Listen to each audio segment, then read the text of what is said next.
अगर आप सोचते हैं मरने के बाद आपको स्वर्ग मिल जाएगा और वही जीवन का अंतिम लक्ष्य है, तो सनातन धर्म कहता है आप अभी भी फंसे हुए हैं। हाँ, फंसे हुए, क्योंकि सनातन के अनुसार स्वर्ग भी अंतिम मंजिल नहीं है। आप मरते हैं और कहानी खत्म नहीं होती और फिर वही शुरू होता है। तो असली सवाल यह नहीं कि आपको मरने के बाद क्या मिलेगा, असली सवाल यह है आप इस चक्र से बाहर कब निकलेंगे। अगर आप सनातन को सिर्फ मानना नहीं समझना चाहते हैं तो इस चैनल को अभी के अभी सब्सक्राइब कर लीजिए, क्योंकि आज हम सिर्फ एक शब्द नहीं समझेंगे, हम समझेंगे मोक्ष।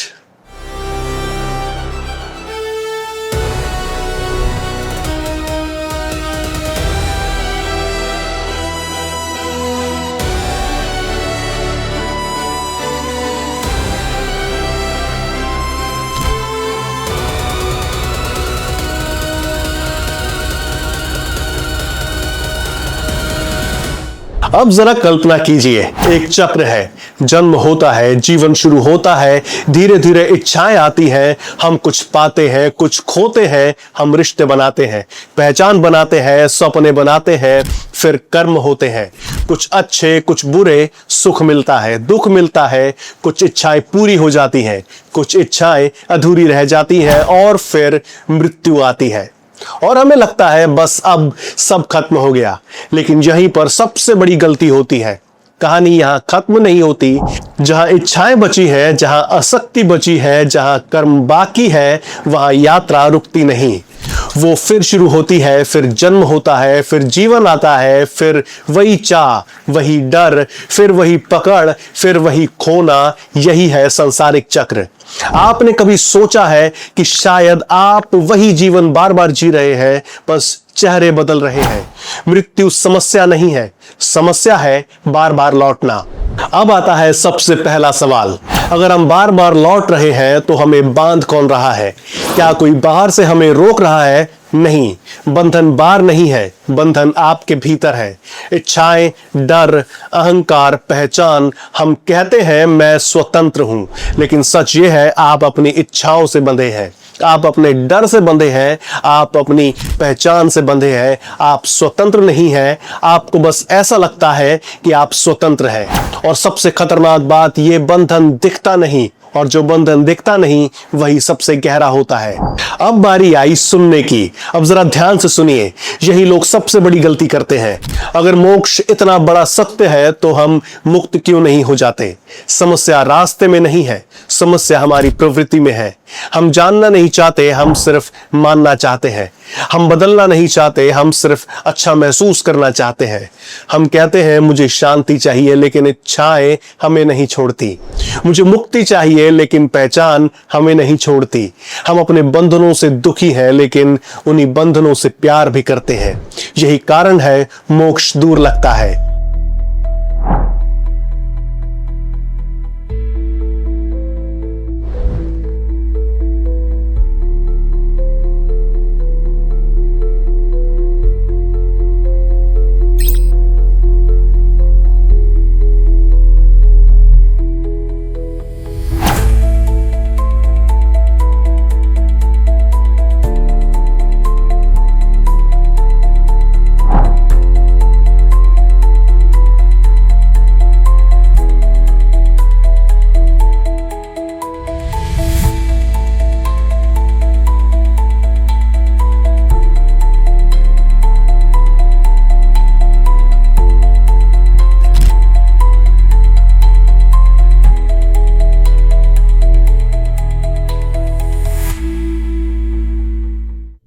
तो चलिए अब यहां एक और महत्वपूर्ण बात आती है। अगर बंधन है तो क्या उससे बाहर निकलने का कोई मार्ग भी है?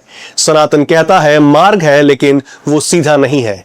ये कोई स्टेप्स नहीं है, बल्कि एक भीतरी प्रक्रिया है। जब मनुष्य कर्म करता है और धीरे धीरे फल की पकड़ छोड़ता है, मन हल्का होता है।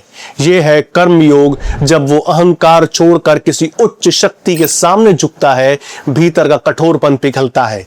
यह है भक्ति। जब वो अपने मन को देखना शुरू करता है, उसे शांत होने देता है, उसे एहसास होता है कि वो मन नहीं है। यह है ध्यान। और जब अंत में यह समझ आता है मैं शरीर नहीं, मन नहीं, तब जो भ्रम टूटता है वो होता है ज्ञान।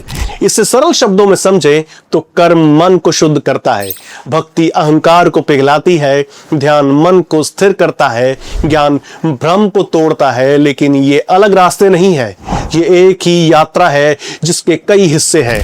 मोक्ष किसी दिन नहीं मिलता, मोक्ष एक दिन समझ आता है। अब जरा समझिए मोक्ष क्या है। मोक्ष मृत्यु के बाद कहीं जाना नहीं है। मोक्ष कोई स्वर्ग नहीं है, कोई लोक नहीं है, कोई इनाम नहीं है। मोक्ष है जन्म मृत्यु के चक्र से मुक्त होना, कर्मों के बंधन से मुक्ति और सबसे गहरा अविद्या से मुक्ति। अविद्या यानी अपने असली स्वरूप को ना पहचानना। मोक्ष का अर्थ है उस भ्रम का टूटना जिसमें हम खुद को सिर्फ शरीर, मन और पहचान मानते हैं। अब जरा यहां ध्यान से सुनिए, यहीं से असली दर्शन शुरू होता है। उपनिषद कहते हैं तत्वमसि माने तू वही है, अहम ब्रह्मास्मि माने मैं ब्रह्म हूं। और इसका मतलब क्या है? क्या हम ईश्वर हैं? नहीं, इसका अर्थ है जो चेतना भीतर है वो अंतिम सत्य से अलग नहीं है। अब सोचिए, शरीर बदलता है, मन बदलता है, विचार बदलते हैं, लेकिन जो इन सब को देख रहा है वो क्या है? यही प्रश्न मोक्ष का द्वार है। अब बात करते हैं भ्रम की, और यही 90% लोग रुक जाते हैं। वो सोचते हैं स्वर्ग ही मोक्ष है, लेकिन नहीं। स्वर्ग का मतलब है कर्म का फल, स्वर्ग का मतलब है सुख देना, अस्थाई होना, वापसी होती है स्वर्ग में। और मोक्ष का मतलब जो कर्म से परे है, जो स्थायी है, जो कोई वापसी नहीं करता। मतलब स्वर्ग खेल के अंदर है, मोक्ष खेल के बाहर है। अब जरा भागवत गीता के दृष्टिकोण से समझिए। भागवत गीता इसे बहुत स्पष्ट करती है। गीता कहती है कर्म करो लेकिन फल से मत चिपको, क्योंकि फल से जुड़ना ही बंधन है। यही वो जगह है जहां इंसान फंस जाता है। गीता चैप्टर 2 वर्स 51 कहता है फल की आसक्ति छोड़ो तो बंधन से मुक्त हो जाओगे। गीता चैप्टर 4 वर्स 9 कहता है तत्व को समझो माने पुनर्जन्म समाप्त होगा। गीता चैप्टर 5 वर्स 26 कहती है मुक्ति यहीं भी संभव है। अब एक बहुत बड़ा सवाल, अगर मोक्ष केवल मृत्यु के बाद मिलता है तो जीवन का क्या अर्थ था? सनातन कहता है मुक्ति अभी शुरू हो सकती है जब इच्छा आपको खींचना बंद करे, डर आपको नियंत्रित करना बंद करे, अपमान आपको तोड़ना बंद करे। वहीं से मोक्ष शुरू होता है और यही है जीवन मुक्ति। भागवत पुराण भक्ति को मार्ग बनाता है। यहां मोक्ष केवल ज्ञान नहीं है, ये समर्पण है, ये प्रेम है। और जब मैं छोटा होता है वो बड़ा हो जाता है और बंधन टिकता नहीं। अब जरा देखिए, हर दर्शन कुछ अलग कहता है। अद्वैत कहता है तुम ब्रह्म हो, भक्ति कहती है तुम अलग हो लेकिन उसी के हो, योग कहता है तुम फंसे हो बाहर निकलो, विशिष्ट अद्वैत कहता है तुम जुड़े हो लेकिन पूरी तरह वही नहीं। रास्ते अलग हो सकते हैं लेकिन सबकी मंजिल एक ही है। आज हम जन्म मृत्यु का चक्र नहीं देखते, लेकिन हम रोज फंसे हैं इच्छा पूर्ति, खालीपन से, नई इच्छा से, तुलना से, असंतोष से, डर से, दौड़ से। यही आधुनिक संसारिक चक्र है। हम पूरी तरह जिंदगी से भागते रहते हैं कुछ पाने के लिए, लेकिन शायद पहली बार रुक कर देखिए आप भाग किस रहे हैं, दुनिया से, असफलता से या खुद से।